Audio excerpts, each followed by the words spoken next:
Welcome to Jayanthi's kitchen. அனைவருக்கும் வணக்கம். மதுரையினாலே famous கறி தோசை, மதுரை பன் பரோட்டா. அந்த பன் பரோட்டா தான் எப்படி செய்யறதுன்னு பார்க்கலாம். வாங்க வீடியோக்குள்ள போகலாம். சாஃப்டான மதுரை பன் பரோட்டா இப்போ செய்ய போறோம். வாங்க பார்க்கலாம். மதுரை பன் பரோட்டா எப்படி செய்யறதுன்னு பார்க்கலாம். அதுக்கு தேவையான பொருட்கள் பார்க்கலாம். மைதா மாவு இந்த மாதிரி கப்பில் 2 கப் எடுத்துக்க போறோம். சர்க்கரை 1 ஸ்பூன் எடுத்து வச்சிருக்கிறேன். சால்ட் ஒரு அரை ஸ்பூன் எடுத்து வச்சிருக்கிறேன். இந்த கப்பு மாவை பவுலில் சேர்த்துக்கலாம். இன்னொரு கப்பு மாவும் சேர்த்துடலாம்.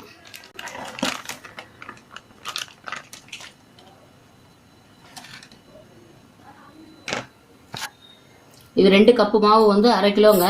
அதிலே சால்ட்டு சேர்த்துட்டேன். இப்போ சர்க்கரை சேர்த்துக்கலாம். சேர்த்துட்டு ஒரு முறை நல்லா கலந்துக்கலாம்.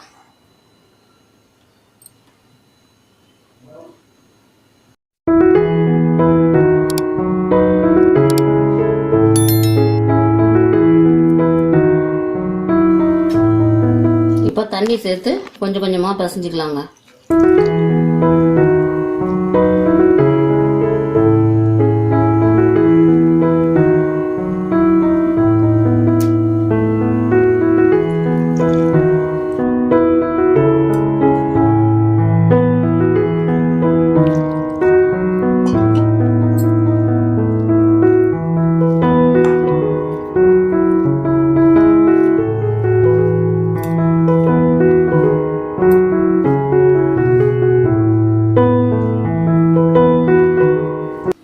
இப்போ இதில் நல்லா ஒரு ஸ்பூன் ஆயில் சேர்த்து நல்லா பிசைஞ்சு வச்சிடலாங்க. அப்படியே இது 1 மணி நேரத்துக்கு மேலே ஊறணும். 1 மணி நேரம் ஊறினா கூட போதும்.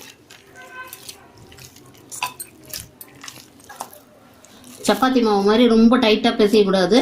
இந்த மாதிரி பதத்துக்கு பிசைஞ்சுக்கணும். இப்போ மேலே 1 ஸ்பூன் எண்ணெய் தடவி நல்லா அப்படியே ஊற வச்சிடலாங்க. சப்பாத்தி மாவு மாதிரி ரொம்ப டைட்டாக பிசையாதீங்க. இது மாதிரி தலை கொஞ்சம் இது மாதிரி இருக்கணும். அப்போ தான் பரோட்டா சாஃப்டாக வரும். இப்போ இது ஊறட்டுங்க. அப்படியே இது மேலே ஒரு தட்டு போட்டு மூடி வச்சிடலாம்.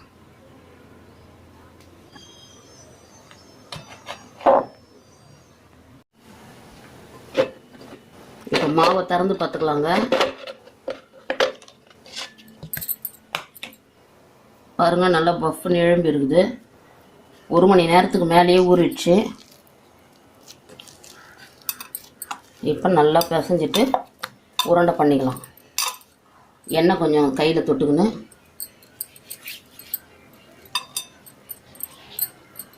மாவை இது மாதிரி பண்ணுங்க. இப்படி கட்டை விரலுக்கும் ஆள்காட்டி விரலுக்கும் அழுத்தி இப்படி பண்ணிங்கன்னா உள்ள கேப் இல்லாத வரும்.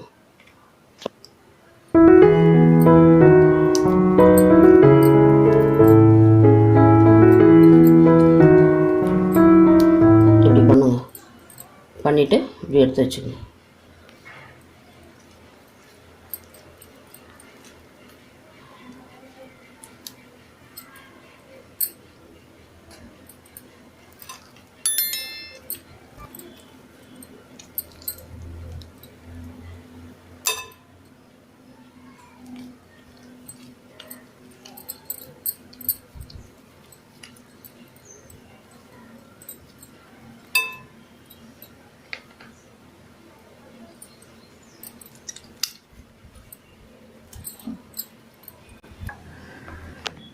இப்போ இது மாதிரி உருண்டை பிடிச்சி வச்சுட்டோம்.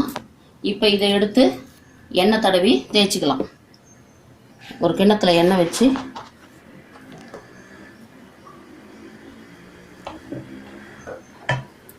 இப்படி தேய்க்கிற கட்டையை வச்சு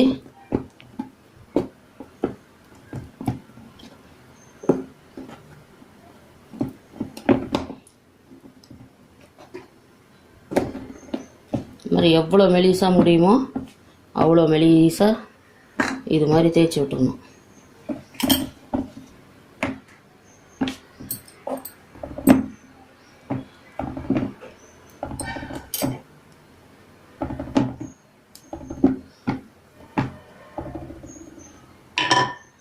தேய்ச்சிட்டு ஆயில் எடுத்து இது மேலே லேசாக தடவிடணும்.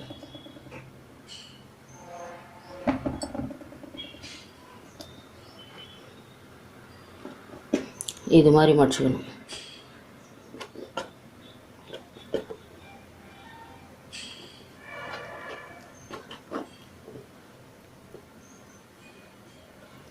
அப்படியே இப்படி வச்சு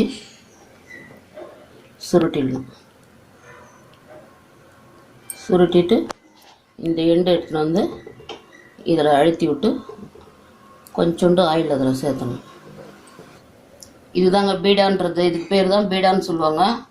இது மாதிரி பீடா பண்ணி வச்சிடலாம். அடுத்த உருண்டை எடுத்துக்கலாம்.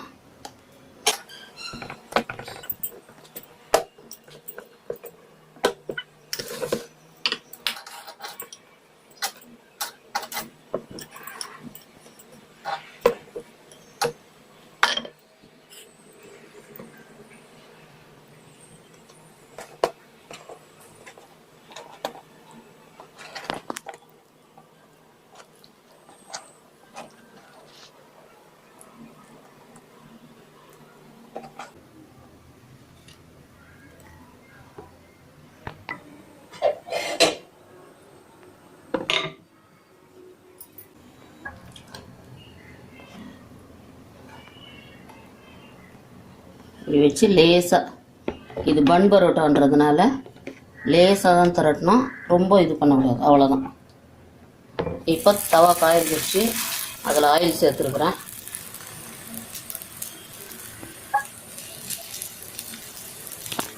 கொஞ்சம் பரோட்டாவை சுற்றி ஆயில் சேர்த்துக்கலாம்.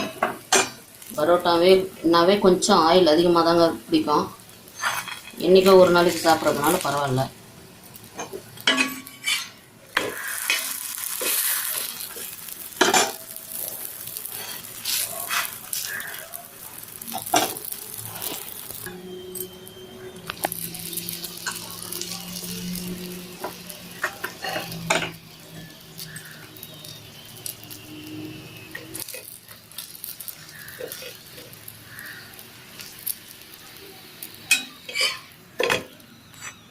பாருங்க எப்படி கோல்டன் கலரில் வந்துருக்குது. இப்போ இன்னொரு பக்கம் திருப்பி போட்டுக்கிறோம்.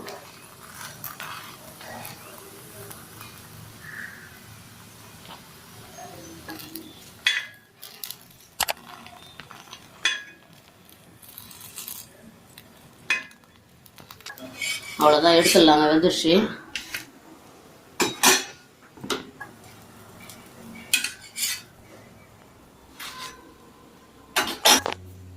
இப்போ இந்த பரோட்டாவை சூட்லேயே லேசாக அடிச்சுக்கலாங்க.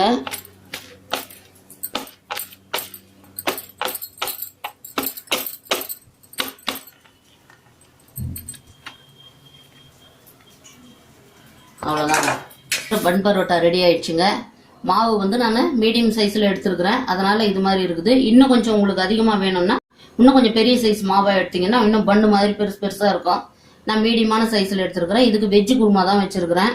நீங்கள் வேணும்னா இதுக்கு சிக்கன் குழம்பு, மட்டன் கிரேவி அந்த மாதிரி கூட வச்சுக்கலாம். இந்த பரோட்டாவுக்கு வந்து சேர்வா வந்து கொஞ்சம் தண்ணியாக இருக்கணுங்க, அப்போ தான் சூப்பராக இருக்கும். இது வந்து ரொம்ப சாஃப்டாக ஸ்மூத்தாக நல்லா இருக்குங்க. கிறிஸ்பியாக எப்படி மேலே கிறிஸ்பியாக இருக்குது, எப்படி பாருங்கள் நல்லா இருக்குது. இது மாதிரி நீங்களும் செஞ்சு பாருங்கள். செஞ்சு பார்த்துட்டு புதுசாக வந்திருக்கிறவங்க நம்ம சேனலுக்கு சப்ஸ்கிரைப் பண்ணிவிட்டு பக்கத்தில் இருக்கிற பெல் பட்டன் அழுத்தி ஆல் கொடுத்துருங்க. அப்போ தான் நான் போடுற ஒவ்வொரு வீடியோவும் உங்களை வந்து சேரும். நன்றி, வணக்கம்.